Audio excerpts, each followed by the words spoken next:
wabarakatuh. Halo anak-anak. Kita jumpa lagi di Tia Yandita YouTube channel. Pada kesempatan kali ini, Ibu Tia akan membahas salah satu tema dari proyek penguatan profil pelajar Pancasila, yaitu gaya hidup berkelanjutan untuk kelas 1 SD. Nah, dalam tema gaya hidup berkelanjutan, kita akan membahas tentang jenis-jenis sampah. Sebelum kita melihat dan mengetahui apa saja jenis-jenis sampah, kita lihat dulu yuk apa itu sampah atau pengertian dari sampah. Nah, sampah adalah sisa kegiatan sehari-hari manusia atau bisa juga dari proses alam yang berbentuk padat. Sampah seringkali mengacu kepada material sisa yang tidak diinginkan atau tidak bermanfaat lagi bagi manusia setelah berakhirnya suatu kegiatan. Nah, sekarang kita lihat yuk jenis-jenis sampah yang ada pada gambar. Sampah terbagi menjadi 3 jenis. Yang pertama sampah organik, yang kedua sampah anorganik, dan yang ketiga adalah sampah B3. Kita bahas satu-satu ya. Sampah organik adalah sampah yang berasal dari bahan-bahan yang mudah membusuk dan dapat diolah lebih lanjut menjadi pupuk kompos. Siapa yang tahu bagaimana cara membuat pupuk kompos? Caranya adalah dengan memasukkan bahan-bahan yang sudah tidak terpakai yang berasal dari sampah makanan ke dalam tanah selama beberapa waktu. Setelah itu kalian bisa gali kembali dan tanah yang dipakai untuk membenamkan sisa-sisa makanan tersebut akan menjadi sampah yang sangat baik untuk dijadikan pupuk. Nah, anak-anak, kita lanjut ke sampah selanjutnya, yaitu sampah anorganik. Nah, sampah anorganik adalah sampah sintetis dan tidak mudah membusuk sehingga cara mengolah kembali menjadi produk baru tidak sama seperti sampah organik. Akan tetapi diolah dengan cara dihancurkan lalu dibuat menjadi bentuk yang baru. Nah, kita lihat yuk selanjutnya ke sampah B3. Sampah B3 adalah kepanjangan dari bahan beracun berbahaya. Sampah B3 merupakan limbah dari bahan-bahan berbahaya dan beracun, sehingga harus dipisahkan dari sampah organik dan sampah anorganik.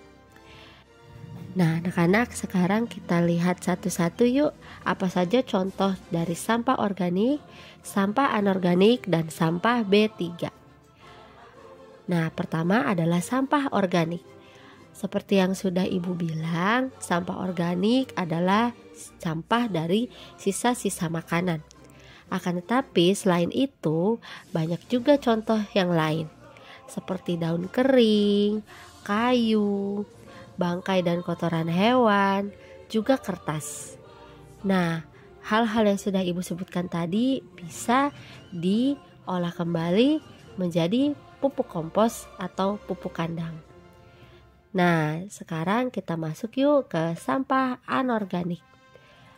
Nah, sampah anorganik seperti yang sudah Ibu bilang adalah sampah sintetis.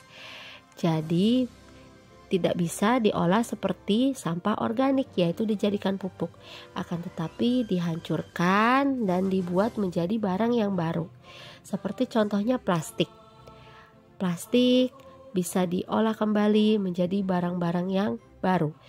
Plastik dihancurkan atau dipanaskan hingga meleleh, akhirnya dibentuk kembali menjadi bentuk yang lain seperti botol minum, seperti rambut Barbie, seperti lemari pakaian kalian yang dari plastik. Nah, itu bisa terbuat dari botol-botol plastik bekas kalian minum.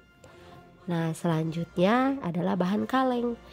Bahan kaleng, bahan kaca, bahan karet, semua bisa diolah kembali menjadi bentuk yang baru dengan cara dihancurkan atau dipanaskan lalu dibentuk menjadi bentuk yang baru.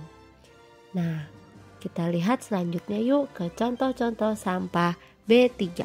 atau bahan berbahaya beracun. Nah, contoh limbah atau sampah B3 sering ditemukan di dalam rumah kalian. Dari gambar-gambar yang ada di layar, kalian pasti bisa mengenali beberapa produk tersebut kan? Nah, kalian yang sekarang sudah mengetahui apa itu sampah B3, sebaiknya memisahkan sampah-sampah tersebut dari sampah-sampah organik dan anorganik karena mengandung kandungan yang berbahaya dan beracun. Nah, sekarang kita lihat selain sampah dari rumah tangga, sampah B3 juga bisa ditemukan di limbah-limbah elektronik seperti lampu yang sudah mati, telepon atau HP yang sudah rusak, speaker, printer, komputer, televisi, dan monitor yang sudah rusak. Ini adalah limbah atau sampah B3, berbahaya dan beracun. Oleh karena itu harus dipisahkan ya dari sampah-sampah organik dan anorganik. Nah, yang terakhir adalah sampah rumah sakit dan batu baterai bekas. Sampah rumah sakit bisa kalian lihat pada gambar. Ada bekas suntikan, ada bekas selang infus, dan juga botol kaca tempat menyimpan obat-obatan. Dan yang terakhir adalah batu baterai bekas.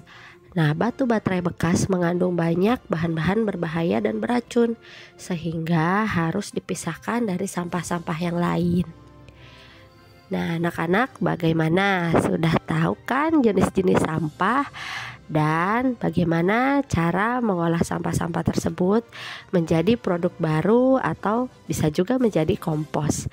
Dan juga kalian harus mengetahui ya bagaimana cara memilahnya supaya tidak tercampur antara sampah organik, anorganik, dan sampah B3.